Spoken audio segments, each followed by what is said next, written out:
Hey, it's me, Vicky Marie, again. So yeah, I said I'd be back, and I'm back. I just put my little banner on.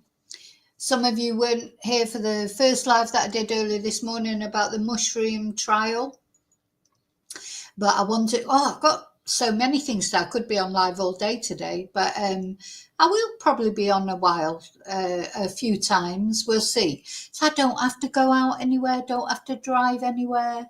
I don't have to do any of those things. So I'm going to try and catch up on some of the lives that I've wanted to do, or some of the videos that I've wanted to do.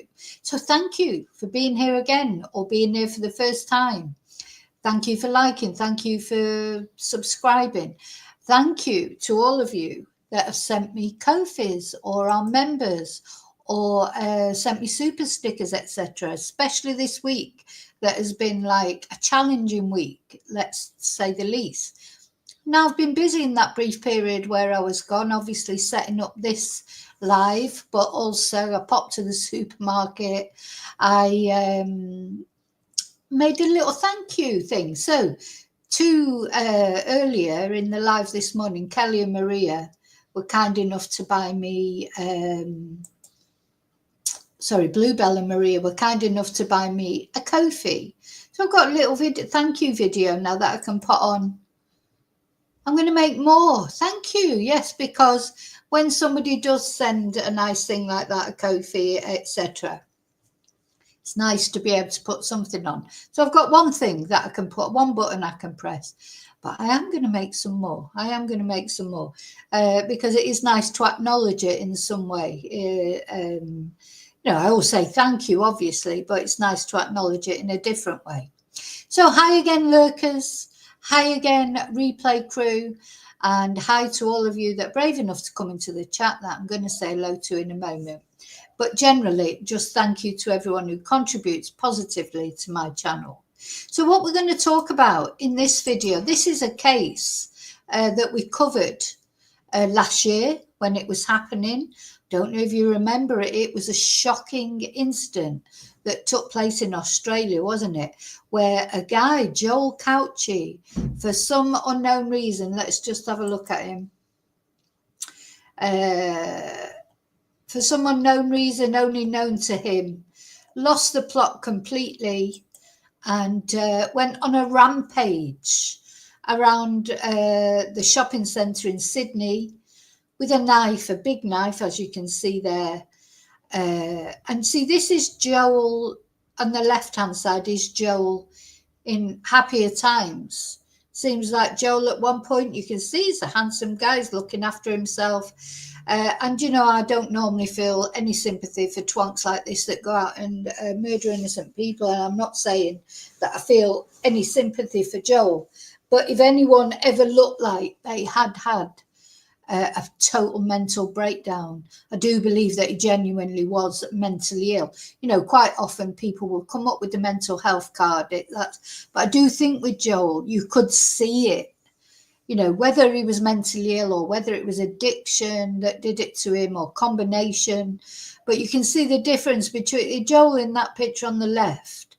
You can see he looks like a different person. In the picture on the right, which is when he was rampaging around the shopping centre, he's skinny. He looks haunted. So I do genuinely believe he was mentally ill, but I'm not using that as an excuse for him for what he did, because he killed 6 people and he traumatized so many more. And it was only from the quick actions. I don't know if you remember this. I covered it extensively at the time. So it was this policewoman, Amy Scott, who turned up there and dealt with him pretty much instantly, didn't she? She just went there with no thought for her own safety. And we're going to see the footage. The footage is incredible because now the inquest is taking place into this horrible incident, and be the inquest in the sense of, could it have been avoided, can lessons be learnt from it, etc., etc. But she was a total hero, really, because she went there and dealt with him instantly. practically. And not only her, but 2 other civilians who went with her, who I remember now at the time, there was, they are immigrants, these civilians. All the bad press that immigrants get, migrants, whatever you want to call them. I don't even know if they were legal immigrants or illegal immigrants. I think afterwards they were given automatic nationality because of their heroic actions that day. They tried to stop this guy from killing so I think the death toll could definitely have been a lot higher. Now, the guy's dad spoke out afterwards to say that he was a tortured soul, that he had these problems with mental illness all his life. And I do believe that. As I say, I'm not making excuses for him. It was terrible what he did. He seemed to pick on women. Let's have a look at his victims. Yeah, most of them were women. There was only one that wasn't, but I think the guy there, we're going to look at the end of this, we're going to go through all the victims and talk about them, because it's important that they are remembered, because people do tend to remember the killers and not the victims. That's just sort of the way it is, unfortunately. But I think the gentleman there, I think he actually tried to stop Joel, and that's how he lost his life. But you'll see when we watch the footage, Joel was definitely aiming for women, and when he was confronted by men, he just backed off. It makes you wonder if Amy would have been a policeman. Would he have surrendered instantly? Because she gave him an opportunity to surrender, and he didn't. In fact, he charged at her, which we'll see. We'll see, because this footage that's been released now is the full footage. We've never seen the full footage before. We saw the footage of her going in there, going up the stairs, etc. But now we've got the full footage of the incident, and she was heroic. She was heroic. She put her own life in danger, and she actually said in an interview she more or less knew that, and she resigned herself that she was putting her life in danger, but she didn't want anybody else, obviously, to be killed. And that's what you do when you're in the police. And it comes up to this thing of the police getting a bad press always, but they're not all bad, are they?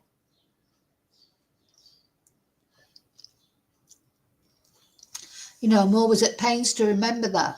A lot of police that go out there day in, day out, very dangerous jobs. They never know what they're walking into.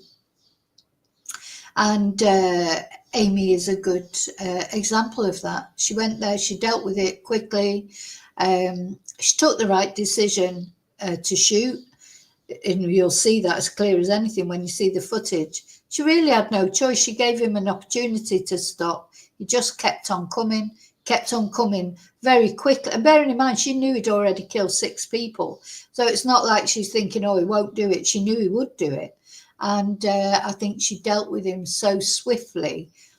Definitely her and those other 2 civilians prevented much more damage being done, because Joel was just running around. Joel was carrying on until he was stopped. Maybe his intention was suicide by cop. Maybe that's what he wanted, and he just wanted to cause as much. He'd obviously had enough of everything.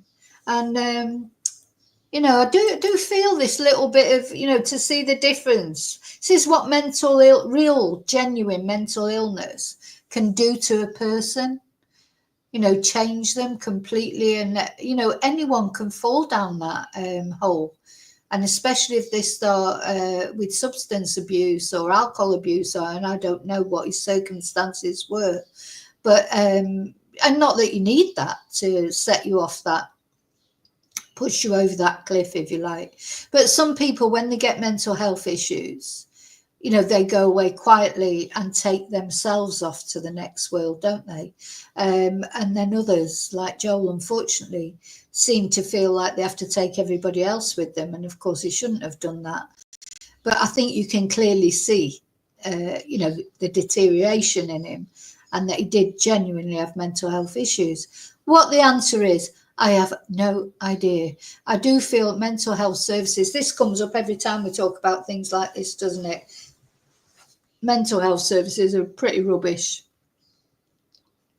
more or less everywhere, it seems. That, you know, could it have been avoided? Could Joel's, you know, it seems like he had a long history, you know, his dad saying that he'd been tortured by demons all his life. Can anything be done? I mean, can it? Because the problem is when people have mental illness like this as well, that results in psychosis, which is practically what happened to Joel. The problem is that he's a grown man. You can't make him take medication. You can't make him go and see a psychiatrist. You cannot do it. He's a grown man and he has his own thoughts. And quite often, these kind of people, when they're suffering psychosis, you know, they don't think there's anything wrong with them. You know, it's very difficult. They won't take advice. They won't take help. And it resulted, unfortunately, in the deaths of these 6 people. So let me say hello to those of you who are brave enough to be in chat, and then we're going to get started talking. I'm going to just give you a recap of what happened, and then we're going to look at this new footage that's been released that shows clearly what happened that day. And the reason all this is coming out is because the inquest is taking place. Hi, David. Hi, Bluebell. Hi, Darren. Hi again, Maria. Yeah, he did, David. He ignored the men and went for the women. Definitely. Definitely. Hey, Joanne, you got your notification this time. Good. Hi, Matthew. How are you? Hope you're okay. So, yeah, let's have a little recap, first of all, just of what happened that day. And you know what? I'm finding the Guardian very good with these kind of things. I think I might even start subscribing to the Guardian. Having said that, it's €12 a month. That's quite a lot, isn't it? You know, if it was a couple of euros a month, I might. Because they've been quite, you know, I've been using them for the mushroom trial, and they've been very good updates. They seem to have got quite good at it. But anyway, so the police officer who killed, I haven't shared yet, have I? Let me share first.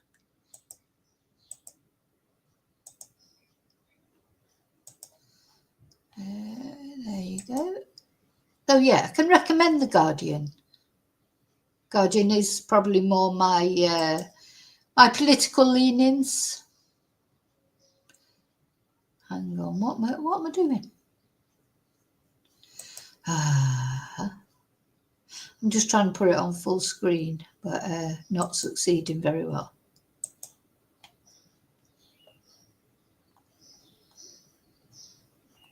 There you go.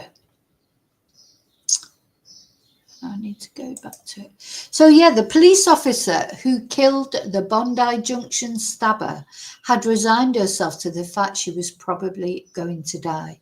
Inspector Amy Scott, who shot Joel Cauchi in April 2024, tells the Sydney inquest she was trained to stop the killing, stop the dying.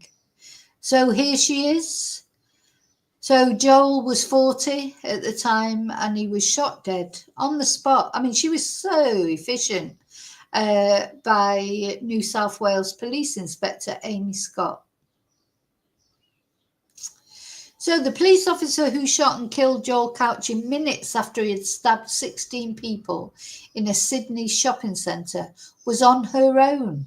Yeah, why? I mean, as far as police was concerned, she was the only one that went in there and she just ran up the stairs.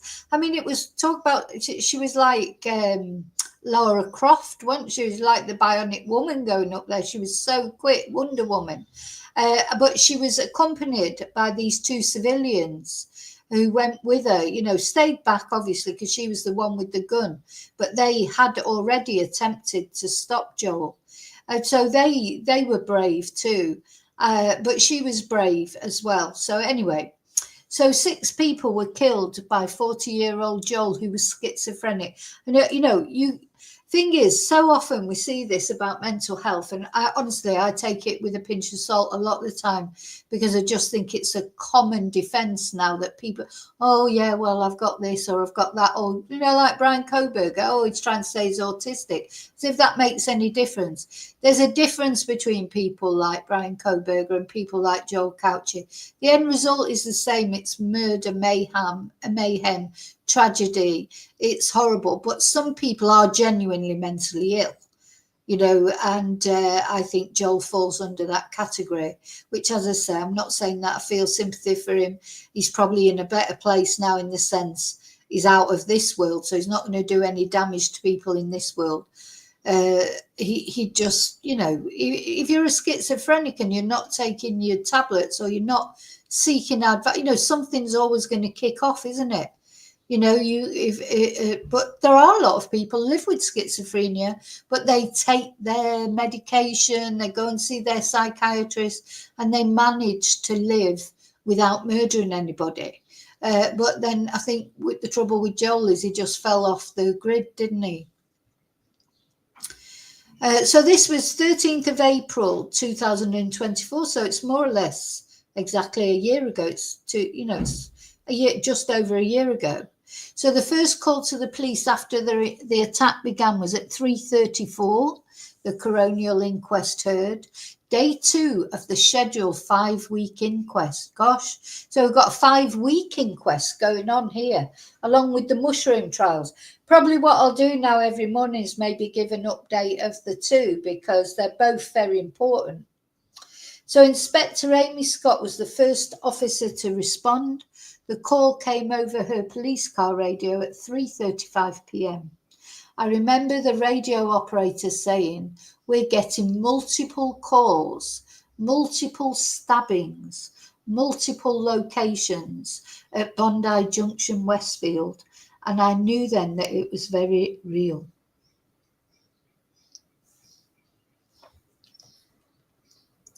Now think on what I'm going to do while I read this.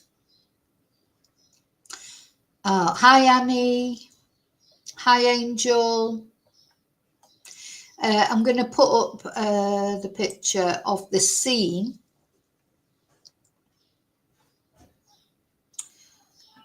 Let's have a look while I'm reading it. Yeah. Gosh. I mean, just the thought, imagine being at that, you're just doing your shopping on a normal day, and all this hell breaks loose.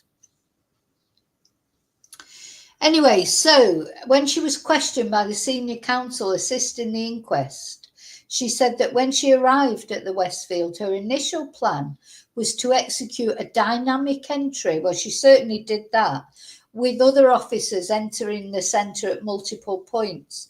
But the number of people that were flooding out of the shopping centre forced her to change plan.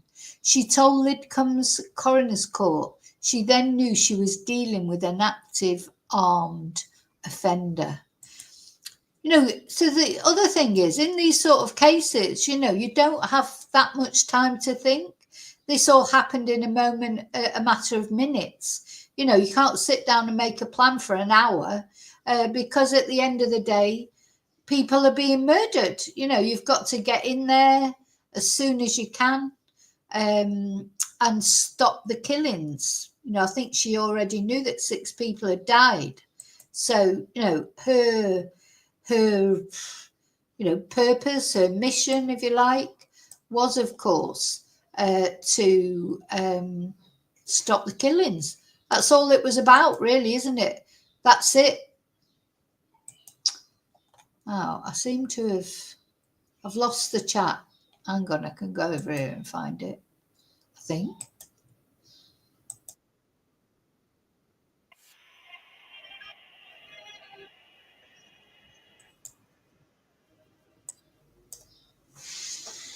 Yeah, 6 people in under 5 minutes. That's what I mean. So Amy didn't have much time to think, did she?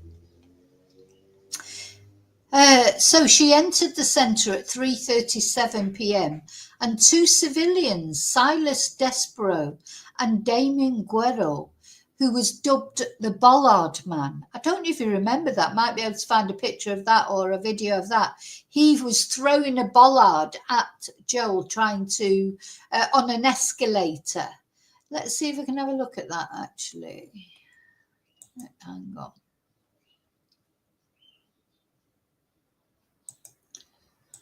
Let's have a look at Bollard Man, because he was a hero as well. These two civilians were heroes too.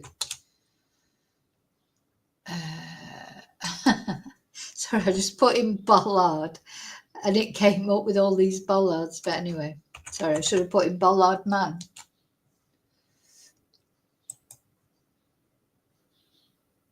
Yeah, gosh, I remember it all now because we watched it at the time, but you forget, don't you? You know, you forget because there's so many other things in between.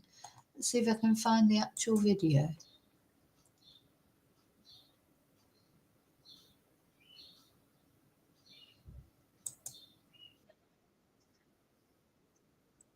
Here's one of them talking. Let's just have a look at that, actually.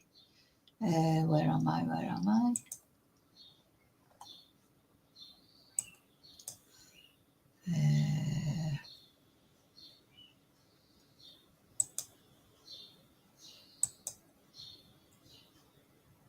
Just like stay away and not do anything. Yeah. The Bollard Men, two heroic shoppers who used bollards to try to stop Joel Cauchy from attacking fellow customers at Bondi Westfield, have been identified as two French migrants.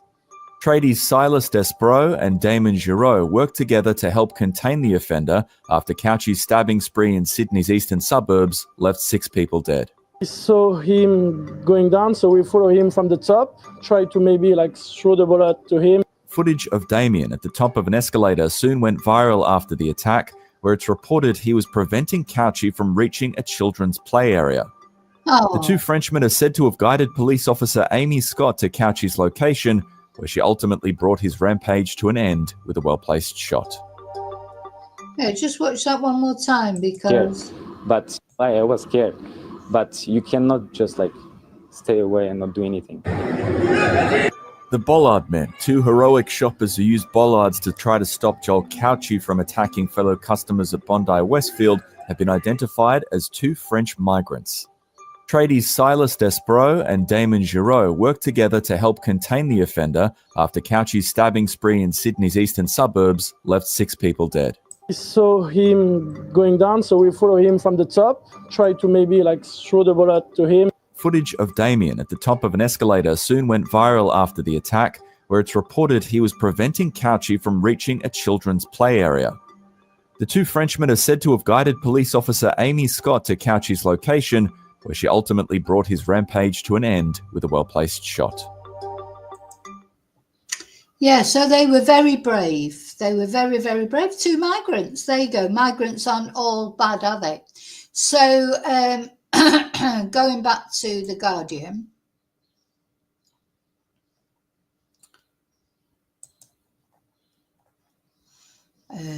Actually, I've got no... So she said on the way up to the escalator, one of those Bollard men tapped her on the back and said, "You're on your own without other police. We're coming with you." And she told them to stay behind her. They were wonderful, she said. At the top of the escalator, she found Cauchy holding a large military knife and using mouth and hand signals, but not wanting to shout within his earshot. She directed a woman with a pram who was hiding behind a large plant pot to run. And she called out, "Mate," to get Cauchy's attention. At 3:38, she ordered him to drop the knife. And when he started to run at her, she fired her gun. And asked what was going through her mind, she told the court, "He was going to kill me." In my mind, it was extremely slow. I knew my first shot had hit him, but he continued to come towards me. I told him, "Stop it, drop it." She backed up as Cauchy continued to move towards her, then fired 2 further shots and Cauchy fell to the ground 6.5 meters away, and we literally are going to watch that in a moment. 5 minutes and 43 seconds had passed since the attack began. 5 minutes and 43 seconds to kill 6 people. Oh my God. And just over a minute passed between Amy's arrival and the shots being fired. I remember it. I remember how quick it was. Literally, she was in there, she was up the stairs, and then it was all over. She was, brilliant. So she told the court she reholstered her weapon and went to Couchy, who was lying on the knife, but she was unsure whether she had incapacitated him. I mean, he could have just pretended to be dead, couldn't he? I knew I had to bite the bullet and make sure the weapon was secure, she said. And seeing that he was incapacitated, she flicked the knife away and put him in the recovery position before rendering aid. So she also, I saw that video as well, she was giving him, trying to resuscitate him, but it was too late. Asking if there were other offenders, she was told, that's him, that's the guy. And she said waiting with Couchy while she checked his pulse felt like a year. One bullet had missed him and hit the pot plant behind which the mother had been hiding. Oh my God. Scott was not carrying a taser, Amy that is, sorry, not Scott, and said it would absolutely not have been the correct option in the circumstances. Well, you'll see in a minute when we see the video, I don't think she had time to use a taser. Amy said she felt nauseous as she ran into the shopping centre because in my head I had resigned myself to the fact I was probably going to die. And in active armed offender training, officers are told they have a 60 to 70% chance of non-survival. My God. So you're running into that situation and from your training that you've got a 60 to 70% chance of non-survival. Oh my goodness. Gosh. She must have been, just going on adrenaline. And you're also told that if you are partnered up and vested up, that is if you're partnered up and vested up, and I was neither of those. So she didn't even have a bulletproof vest on or a stab vest. The inspector said that in her 2016 training, she had dealt with circumstances that forced officers to shift away from a contain, negotiate approach to don't wait, go. And Scott said she was trained to stop the killing, stop the dying. And through tears, she praised the courage and bravery of fellow officers who attended that day. Colleagues, staff and bystanders in the shopping centre had saved lives and put themselves at risk despite being fearful. So this is when the two civilians, Despereau and Guerreau, they also made their testimony. So Despereau, a construction worker, and Guerreau, a carpenter, entered the Westfield together at 3 p.m. on the 13th of April. So I'm presuming they were friends. The friends saw people running down an escalator and heard a man say, "There's a man stabbing people." "Okay, let's go and catch him," Despereau told Guerreau. And they said that when looking down from the floor above, he had seen a man armed with a knife, and searching for a possible weapon, they grabbed a heavy bollard from a clothing store. And he said he watched Couchy run past a woman and then turn back and stab her. As Couchy made his way up an escalator, the two men screamed at a woman on the escalator to move away. And Despereau said, "I knew I needed to stop him, even if it meant hurting him." He threw the bollard down the escalator, hitting Couchy on the leg, and then Guerreau moved into Despereau's place. Guerreau said he did not expect Couchy to get past him, but he jumped and got through. He'd thrown his bollard, which also hit Couchy but didn't stop him. They then ran outside, and when Amy arrived, Guerreau told her it was a big situation.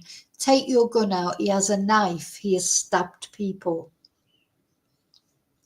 So I'd like to watch the video now, to be honest, so that we can see it. So they have finally release the full footage, and that's what we're going to look at. Just make sure you're all okay in chat. Yeah, all good. Yeah, she was operating on adrenaline, but yeah, she would have been terrified too. So, right, let me find the video now.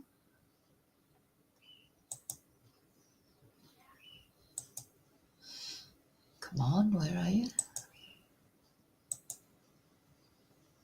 Really? Okay, here it is. So just a little bit of a warning, because, I mean, you don't see the moment that he dies or anything, but you do see the whole situation. And so just a trigger warning, because it is really quite scary, obviously.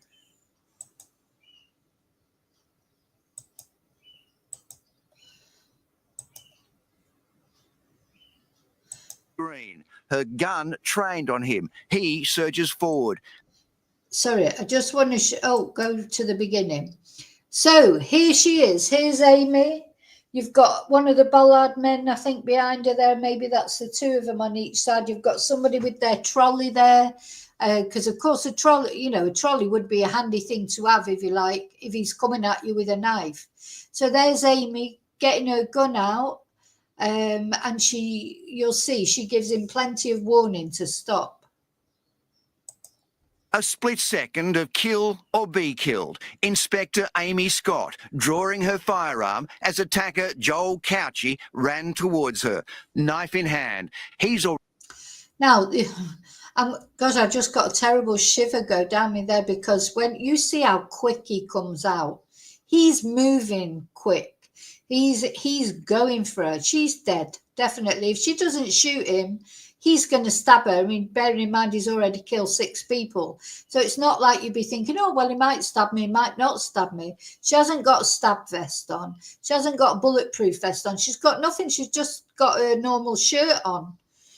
You know, when I watch this, when I watch this video, and obviously I know she doesn't trip up, because I know she doesn't, but I was still like, oh God, don't trip up, because she's running backwards to try and get some space between her and him. And it would have been easy to fall over, wouldn't it? Especially when, you know, in all the heat of the moment and everything.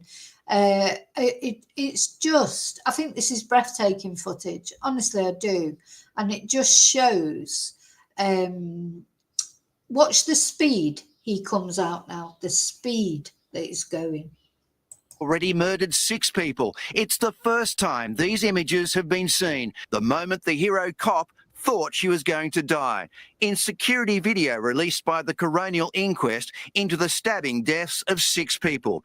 Couchy can be seen on the left of screen. Then on the right, Inspector Scott enters the shopping centre, others with her. There's a police 3D graphic reconstruction of Amy Scott's perspective going up escalators. CCTV then showing her at the top of the escalators with 2 French nationals, Silas Dupro, Damien Garou. The police officer starts running, making her way through the centre in search of Couchy. The police animation depicting what she would have seen. On the right of the screen, Damien Garou. Sorry, I'm going to pause it through this first, you know, just to make comments, but then I'm going to play it all the way through. It actually makes me quite emotional to see it, because it's how quick it happened. So quick, you know, and literally, it turned out it was Joel who died, but it could have been any of these. Could have been her. It could have been the 2 guys that were helping her. It could have been any of them that died, or all of them even. If Joel would have got his way, it would have been all of them. It's just really sort of breathtakingly emotional, I think. You know, the heroism of somebody not thinking about themselves and just running straight. You know, how many people, all those, you know, police bashers, how many of them would run into a situation like that with no thought for their own life and only thinking about, you know, saving lives? You know, how many people would be able to do that? I mean, with your hand on your heart, you hope that you would be brave or you would try and help. But, you know, would you? Who grabs a chair. Amy Scott tells terrified shoppers to get away. She unholsters her weapon as Couchy appears on screen, her gun trained on him. He surges forward. That moment reconstructed with police imagery, giving calculations of distance, how close Couchy came, just 6.5 metres from Amy Scott. Seconds later, she fired 3 shots, 2 striking Couchy. See, he's moving so quick. I mean, literally, that would have been just a couple of seconds and he would have been right there. Now, of course, there's a lot of people there and I presume they would have all tried to help. The other thing is, he could have got a gun off her. You know, if he would have got a gun off her, it would be even worse, wouldn't it? It's bad that he did enough damage. He did enough damage with a knife. Imagine if he would have had a gun. You know, it's unthinkable.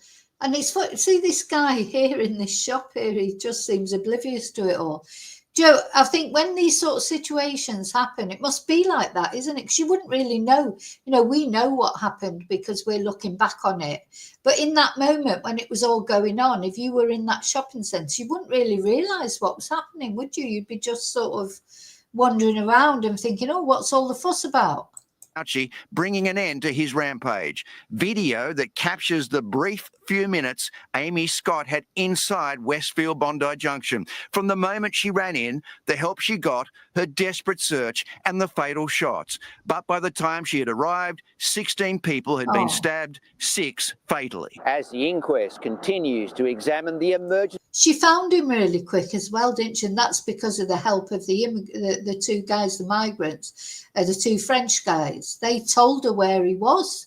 Because, you know, if you go think of your shopping centre near you, like I'm just thinking of the shopping centre near me, you'd go in it. How would you even know where they were? They could be anywhere. Emergency response on that day. One thing is certain, Amy Scott's intervention was crucial in saving lives. But today, the paramedic in charge of the state's specialist operations team revealed there were delays that day. He said he only found out about the unfolding emergency. Yeah, do you remember this? As he was running around, this guy sort of stood up to him a bit, didn't he? And he just ignored him, Joel. He was definitely attacking women. He ignored the men most of the time, unless they came right up to him. This was, let me just back that up. I remember looking at that and thinking, bloody hell, you coward. He said he only found out about... So this guy sort of, because he was protecting his kids. This guy, his family was behind him. His wife and his kids was behind him. So he turned around and faced up to Joel. And Joel just ignored him and carried on.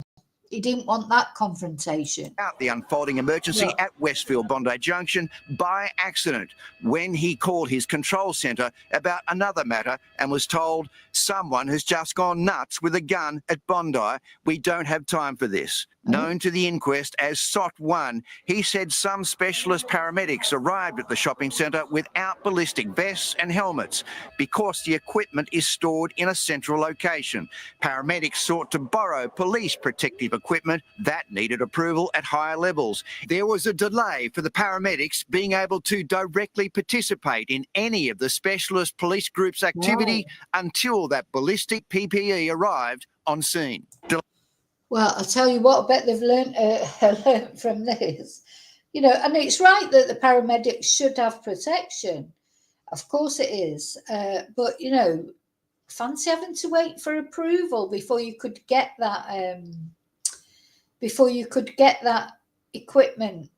You know, they must have learned from this. Because that's more delays, isn't it? So that policewoman went in there with no bloody protection on her own.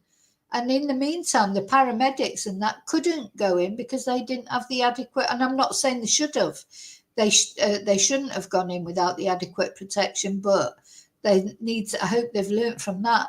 Delays, but they didn't affect, he says, the clinical response and the outcomes of the patients. The first week of what will be a 5-week inquest into the actions of emergency services, Joel Couchy's mental health, if any mistakes were made, and what lessons can be learned to prevent any officer from facing a life and... The speed he just goes from, you know, when he appears there, the speed and the look, there's his head there, he's just coming, she's backing up trying to create some distance.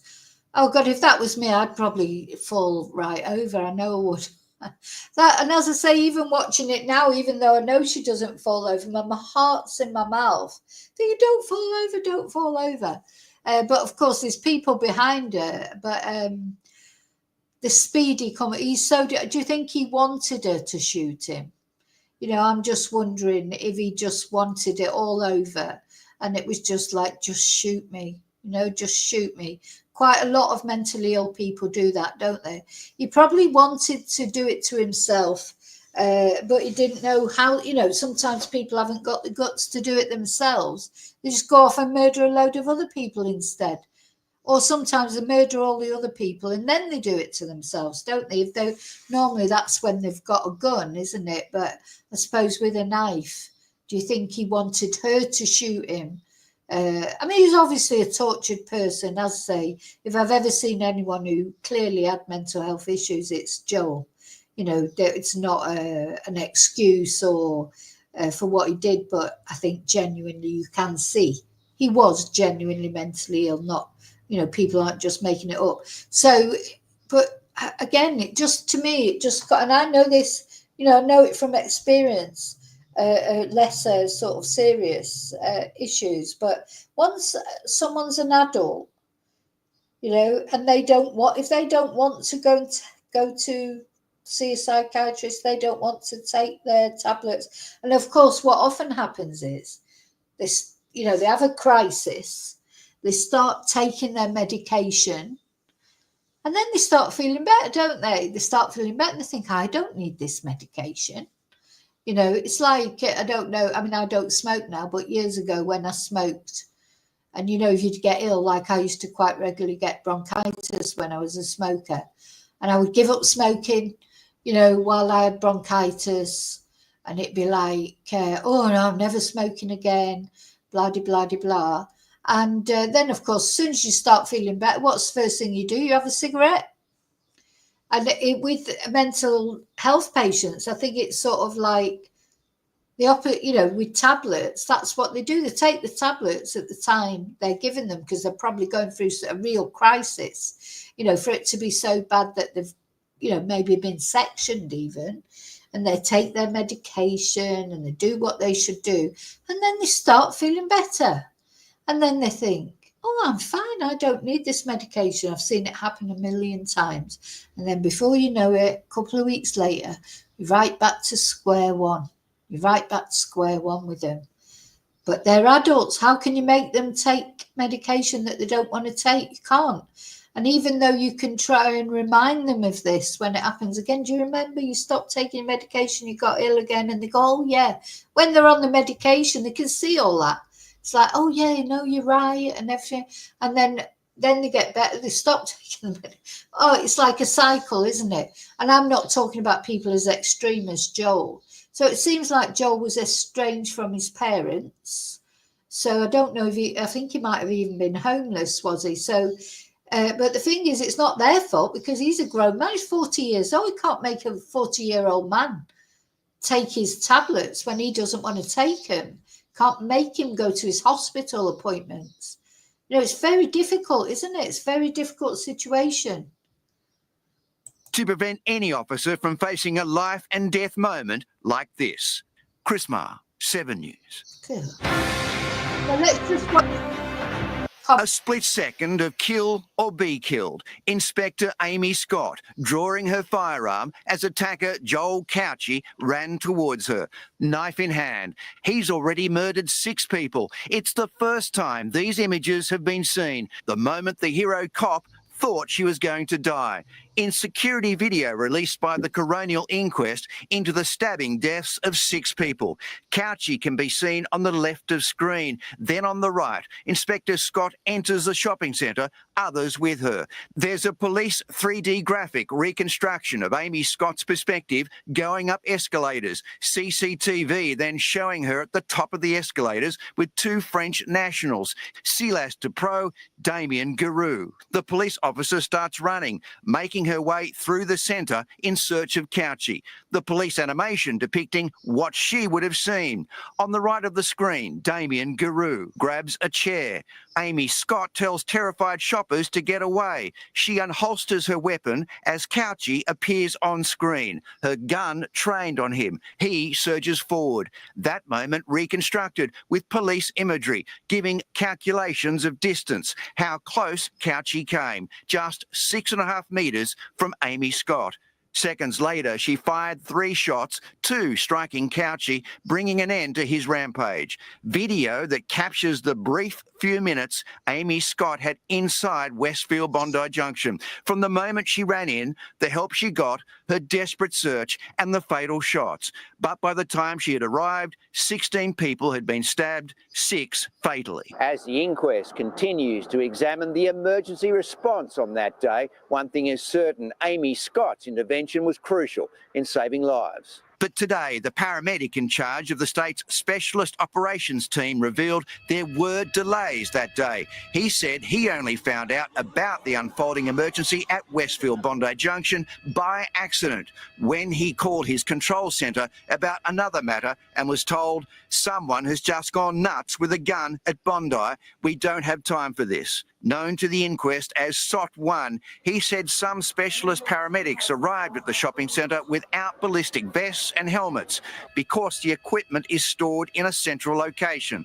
Paramedics sought to borrow police protective equipment that needed approval at higher levels. There was a delay for the paramedics being able to directly participate in any of the specialist police group's activity until that ballistic PPE arrived on scene. Delays, but they didn't affect, he says, the clinical response and the outcomes of the patients. The first week of what will be a 5-week inquest into the actions of emergency services, Joel Couchy's mental health, if any mistakes were made, and what lessons can be learned to prevent any officer from facing a life and death moment like this. Chris Marr, 7 News. Oh my God. No, but as I say, to me, it's the speed that he came at it. You know, what incredible, you know, he was going so fast, he was determined. I think he wanted her to shoot him. I do feel that. And I was thinking, imagine you're going to work that morning, obviously, she didn't have a bulletproof vest on. Or a stab vest. I wonder if they're wearing stab vests now. You get up that morning, you have your breakfast. Oh, goodbye, dear, like to your husband. I don't know if she's got kids, but, you know, maybe she has. Bye, see you later, you know, another day at the office. And it turns into that sort of day. And, you know, I think the problem with being that sort of officer, you know, you do all your training. Of course, she'd done her training. But, you know, those sort of things don't come up every day. You know, so you could do your training and then it could be 3 years before you ever needed to bring your training into practice. I'm presuming they do, you know, regular drills, do you think? Because, yeah, imagine you trained like for a situation like that. Then 3 years later, you've never been in a situation like that, but suddenly you are. Would you even remember your training? You know, she was so quick thinking. Just quick in everything she did. Of course, the 2 French guys helped her. Yeah, they were given citizenship as a thank you. And just, you know, just watching that footage, I feel like I want to watch it again. Actually, I might put it on one more time because it's really emotional, isn't it? Because we saw bits of it at the time, but to see all that like that, actually what she faced when she got up there and sort of the way she went back to give herself time, and then he came at her so quick. You know, that's difficult to think straight in a moment like that because there'd be a lot of things going through your head. You know, you'd be thinking, Did I tell my kids I love them this morning? Did I tell my husband I loved him this morning? Am I ever going to see my kids again? How am I ever going to see my husband again? You know, am I going to die? Is he going to kill me and then kill all these other people as well? The weight of responsibility on you. So to be able to keep a cool head in that situation, when a maniac who you know has killed 6 people is running at you with speed, you know, although he was quite skinny at the time, because he'd obviously lost weight with his mental illness and that, he's still like big, you know what I mean? Oh, Pamela. Hi, Pamela. Yeah, God bless. You know, I think people need to start being a bit nicer towards the police. Sometimes I know that police aren't perfect and they don't always do the right thing. Not saying that, but you know, in many cases they are. I've been watching a lot of these, body cam video things because, of course, in America it's all transparent. So there's quite a lot of YouTube channels, you know, where they show body cam situations and what police have to deal with and what can happen. You know, it goes from just stopping someone for a flat tire or a broken indicator or whatever, and then suddenly they've got guns out and it's all going on, and it turns out even maybe this person is on the run for murder or whatever. So, you know, they are brave and they do face, you know, it's not a situation that everybody could deal with. Which reminds me, you know, my car window is like, someone's coming tomorrow to look at it, but I just popped to the supermarket earlier, only around the corner from where I live, and as I was parked completely on yellow lines, but I knew I was only going to be 2 minutes, and there was a policia local, a police car, right there. They were in the supermarket buying a pineapple when I went in the supermarket. I don't know if you know, but pineapples are supposed to mean something, aren't they? There's a trend in Spain that if you go in a supermarket, buy a pineapple, put a pineapple in your trolley and then go to the drinks counter, it's supposed to mean you're single and you're looking for attention. Anyway, so I was chuckling to myself because when I went in, that one of these policia local, he picked up a big pineapple and he was waiting in the queue to pay for his pineapple. And then I was right behind him. And then they went out. And as I came out, I could see they were looking at my car, looking at the window. I thought, oh, God, you know, anyway, there's nothing I could do about the window. I mean, I'd just tell them it's only just happened. I've got someone coming to look at it tomorrow. But I was parked on yellow lines. Anyway, they didn't say anything. They just drove off. But there you go. Yeah, it was quite funny, really. So, oh, yeah, pineapples have got a double meaning, apparently. I heard from somebody else that if you go on a cruise and you put a pineapple sign on your door, it means you're open to swinging. So apparently, I don't know if that's true or not. So we've totally changed the subject now. We're talking about pineapples. But, yeah. Pineapples have got a very significant... I'd be frightened to death to pick a pineapple up now in a supermarket, just in case. Don't want that unwarranted attention, thank you. Mind you, this policia local was quite nice, you know, if I was about 30 years younger. But they always look nice in their uniforms, don't they?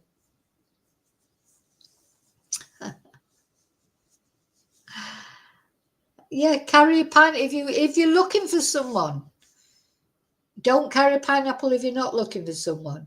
And I don't think a tin of pineapple chunks will do it. I think it's got to be a whole pineapple. So, yeah, tin of pineapple chunks, no, that won't do it. Maria's got a pineapple lampstand. Yeah. Oh. Okay, so before we finish, I think I've got... Right, I want to talk about the victims because, of course, all the attention, you know, it should be on the police woman because she was a hero. And, of course, everybody knows about the attacker. But the victims, which are these 6 people up there, I want to talk about them. So just so that we remember the victims because it's important. Okay. So this was, of course, last year. Tributes flowing to the 6 people who died during a stab. Now, don't forget, there were 16 people stabbed. So apart from the trauma just of being there, the trauma to the policewoman, the trauma to everyone who was involved, 16 people were stabbed, of which 6 people died. So we must, I haven't got the names of all them. They probably want to be private anyway, but the names of the victims were released. So, do you remember? He did stab a baby as well. That's, the big man he is. He stabbed a baby. But the baby survived. I think the baby is okay. I don't know what sort of lingering injuries it's got. Hopefully the baby will have no traumatic memory of it. Anyway, and it appeared that he had targeted women. He definitely targeted women. And I do wonder if she would have been a man, the policewoman, would he have given himself up? Would he have been too scared to approach her? Or did he think that because she was a woman, he could, overpower her? He definitely was targeting women. But anyway, we'll never know the answer to that. So, first victim, Dawn Singleton, 25. Oh, and that's right. She was the daughter of a high-profile Sydney businessman, John Singleton. And she was working a shift in a retail store when the attack began. And in the hours after the attack, her father became increasingly worried she was amongst the dead. And according to friend and Australian radio host Ray Hadley, I rang him and I said, he said, I think my Dawnie is one of those who've lost their lives, but I can't confirm it. Can you do something? Hadley detailed how he called police contacts and confirmed that Miss Singleton, who had known since she was born, had died. I had the job of ringing John back and officially confirming that his dear darling daughter had been stabbed to death by this lunatic. And Miss Singleton's fiance, who is a police officer, was responding to the attack at the centre when the family learned she was killed. Where's the photo of Dawn? Where's the photo? Can't see a photo over there anyway. Jade Young, 47. She's been remembered as warm, kind, an architect, a mother of 2.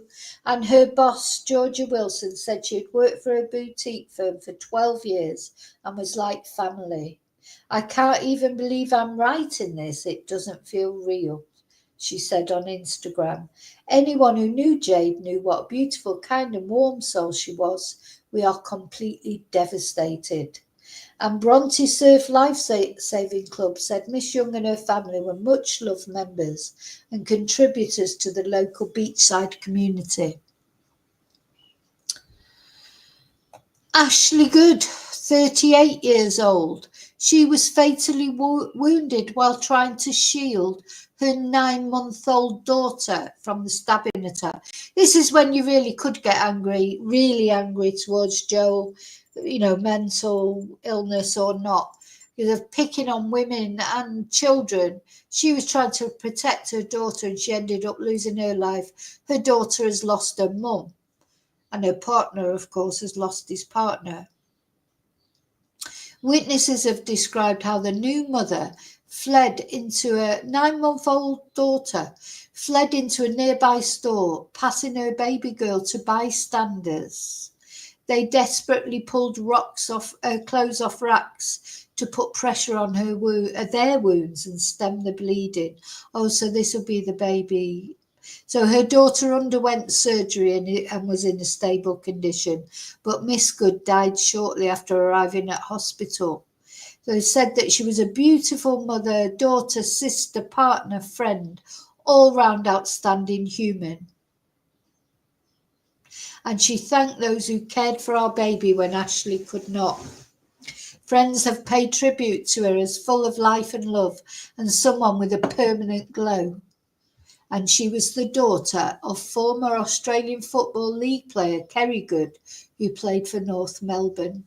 The club wore black armbands in her memory during a match or the following Sunday, and the coach, Alistair Clarkson, fought back tears as he spoke before the match.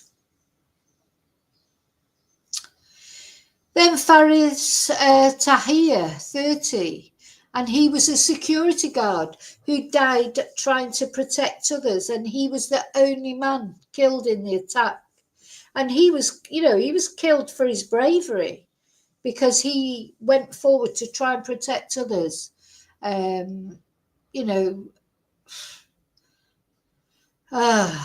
Just heartbreaking, isn't it? He had sought refuge. He's another immigrant. Sought refuge in Australia from Pakistan just a year ago, according to members of his local community. And the thing is, Joel, this is what makes me mad when people blame migrants for every crime that ever happens. We've got 3 migrants in this case that helped, one who actually gave up his life to save others. And the person who committed this atrocity was a good old Australian boy. So he had sought refuge in Australia from Pakistan just a year ago, according to members of his local community. Friends have told local media he had worked at the shopping centre for only 1 week. In a statement, the Muslim community of Australia said he was an integral part of our community, known for his unwavering dedication and kindness. And this is what we must never forget. In all races, in all creeds, there's good and bad. There's good Muslims, bad Muslims. There's good Christians, bad Christians. You cannot judge people by their religion or by, their ethnicity. You judge people by their actions. So, Ekhas Khan, a solicitor and the president of the Pakistan-Australia Association, said the local Pakistani community is mourning and very distressed. He was a lovely guy. He was very helpful all the time. He was working very hard and studying very hard in order to have a better future in Australia. And Pakistan's High Commissioner said Mr. Tahir had lost his life while saving others, and added that his family had requested his body be returned to Pakistan. Pikriya Dacia, 55. She described herself as an artist on LinkedIn, and she's reported to have been originally from Tbilisi in Georgia. Few details about her at the time. Cheng Zhuan, 25. The last victim identified. Cheng Zhuan was a Chinese student studying at the University of Sydney. Chinese social media has been alight since Saturday. Sometimes I wish I could read the Chinese social media. I'd like to, see what they have to say about these things, because we don't really get to hear any of these kind of things. But anyway. And the Australia Today app, a Chinese language publication, said that her fiance, known only as Mr. Wang, said she even tried on clothes for me to see. So she was trying on clothes, sending photos to her boyfriend. And then she will have just gone radio silent, wouldn't she? This is what's scary, isn't it? Imagine your loved one. 1 minute you're having exchanging messages, if it's your girlfriend or your wife or whatever, she's sending you photos of clothes she's trying on, probably saying, can you buy me this? And that's what I've been, you buy this for me? No. Or the other way around, I'd be buying it myself, but it's always better if somebody else buys it for you. You'd be saying, you'd be saying, do you like this? What do you think of this? Do you prefer the red or do you prefer the blue? Or, just that these are the normal things that we do these days now that we've got social media. I mean, obviously years ago, we wouldn't have been able to do that. You just went to the shops, you bought whatever you were buying. Now, God, people are, even in the supermarket, you see it, don't you? Oh, well, they've got this, as you go around the supermarket, someone will be there texting the other half, man or woman, oh, do you prefer this kind of milk or that kind of milk? Shall I get the pork chops or shall I get the lamb chops, etc.? This is a common part of life now. So imagine if that was happening. So you're having this conversation with your loved one, whoever it is. It might be your son, your daughter, your mum, your dad. And then suddenly nothing. And you'd be thinking, oh, that's strange. You know, 1 minute they send you all these texts and the next minute, nothing. You'd be thinking, well, what's going on? And then you'd be texting them, wouldn't you? You'd be saying, are you okay? Did you buy the red one or did you go for the blue one? Is something wrong with your phone? You know, and your messages would get increasingly panicky, wouldn't they? And then in the end, it'd be, look, can you please answer? Then you'd be phoning them and then still no answer. So it's just awful, isn't it? Awful. So and you're miles away. That's the other thing. It's bad enough if it was happening at the shopping centre just up the road from your house. You'd probably go there then. In the end, wouldn't you, to see if you could find them or see their car or whatever. But imagine this is happening, like if for us, if it was happening in China. You know, your loved ones in China or Thailand or Australia or America or wherever, even if they're in, you know, up the other end of the country that you live in. So you can't just pop there and see if they're okay. It just must be the most horrible feeling. It's like your stomach would be churning with the anxiety of it all. It'd be just, so not only Joel, his victims that he actually killed or his victims that he actually stabbed, but all the misery he caused to all the families who couldn't find out what was happening to their loved one. I contacted her day and night, but there was no response at all. The whole family was so anxious they didn't dare to think too much. Yeah, you'd be like, oh, no, it'll be okay. Oh, what if it's not okay? No, it'll definitely be okay. Oh, God, yeah, but what if this has happened? Oh, awful. So in an email to students, University of Sydney Vice-Chancellor Mark Scott confirmed that a student who he didn't name at the time had died, saying he was shocked and saddened by the senseless loss of life. And Wang Chuncheng, China's acting consul general in Sydney, said he was very sorry to hear about Cheng's death. So there you go, that's the victims. I don't seem to have a photo of her, but there's a photo actually up in the corner of, let's have a look. Yeah, here's a photo. Let's put it up bigger. These, when I call these Joel's victims, what I mean is these are the people who died, but there were many more victims. 16 people stabbed. All the families of these people, friends, all the other people that were at the shopping centre that day that will have been traumatised. I don't know if you'd ever go back to a shopping centre, would you? It'd be a long time before you ever felt safe just going and doing your shopping. So, all at the hands of this man who clearly had mental health issues. So it'd be interesting to see what comes out of this inquest. And of course, the only reason there weren't other killings was thanks to this woman and her heroic actions, and also, of course, the two French guys. So, yeah. Anyway, any more developments? Pamela, bye. Enjoy your drink. Enjoy your drink.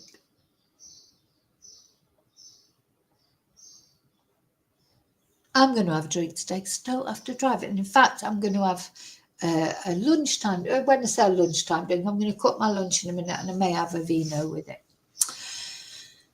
Okay, so I just wanted to tell you about that. Thank you for caring about these victims. Thank you for watching, of course. Let's put my banners back up. I think I'm going to play us out. Enjoy your evening, enjoy your afternoon, enjoy your morning, whatever you're doing, wherever you are. I'm going to play us out with the nice song that Admit Audacity made for me just to cheer us up. We'll need cheering up after that. And I'll see you really soon in the next video. And until then, as always, may your God go with you. Right, let's put it on. I need to make a video to go with this song. I will, I'll get round to it. Oh, Vicky Maria, so bright, so bright. Your YouTube world is the purest gold. With every video fresh and new, you light my days with joy so true. Oh, Vicky Maria, your voice, your charm, your spark, your flair, keep me glued beyond compare. From laughs to lessons, all you share. No other channel shines so rare. The comments buzz, your fans agree. We're all here for your energy. A loyal crowd, you're ahead of the game. So here's my thanks from me to you, for all the fun and wisdom too.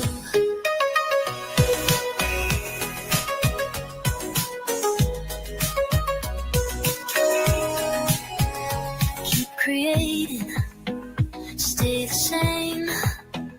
Vicky Marie, you've won the game. The comments buzz, your fans agree.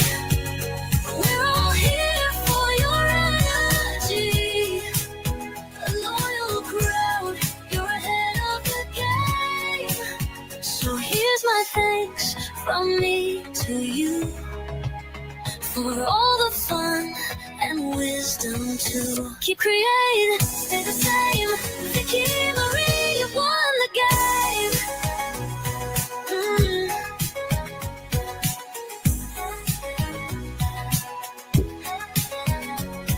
Creating, stay the same. Vicky Marie, you've won the game.